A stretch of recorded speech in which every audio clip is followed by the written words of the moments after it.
నాతో పాటు ఈ పత్రికా సమావేశానికి అధికార ప్రతినిధులు యోగేశ్వర రెడ్డి గారు, చరణ్ కౌశిక్ యాదవ్ గారు, లింగం యాదవ్ గారు, గోపి గారు ఉన్నారు. మనం నిన్నైనా ఇవాళైనా బీజేపీ నాయకులు కేంద్ర హోంశాఖ సహాయ మంత్రి అయినటువంటి బండి సంజయ్ గారు ఆయన చేస్తున్నటువంటి అనుచిత వ్యాఖ్యలు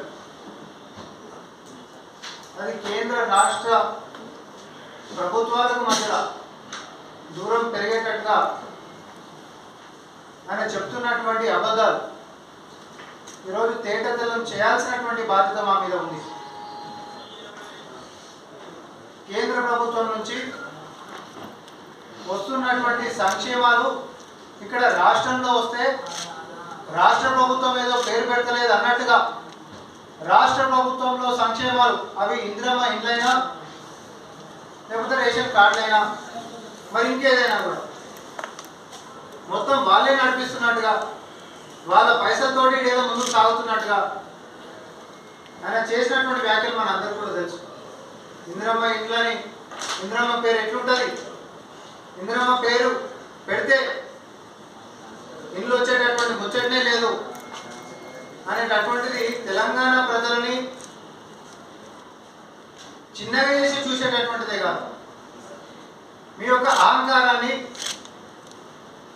అధికార దర్పాన్ని ప్రదర్శిస్తున్నటువంటిగా కాంగ్రెస్ పార్టీ చూస్తా ఉంది. సూటిగా మేము ఒకటే చెప్తాం, ఎందుకంటే ఓట్లేసేటటువంటి సాంప్రదాయాన్ని తెలంగాణలో తీసుకొని వచ్చినటువంటి మీరే కాబట్టి మీతోటే మొదలు పెడదాం. బండి సంజయ్ గారు, రామం మీద కొట్టేస్తావా, రాజ్యాంగం మీద కొట్టేస్తావా? ఈ రెండింటి మీద, ఆ రాముల వారి మీద కొట్టేసినా సరే, రాజ్యాంగం మీద కొట్టేసినా సరే, ఏ చౌరస్తాకు వస్తావో రా, లేకపోతే భద్రాచలం రాముల వారి గుడికి పోదాం.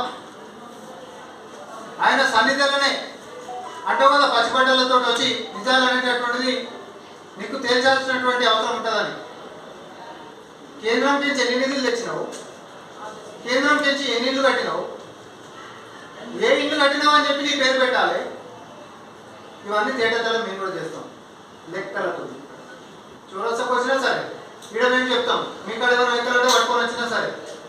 తెలంగాణ ప్రజలకు తెలవాల్సినటువంటి ముచ్చట ఏంటంటే 2014 నుంచి మళ్ళీ ప్రభుత్వం వారు ఇప్పటిదాకా కూడా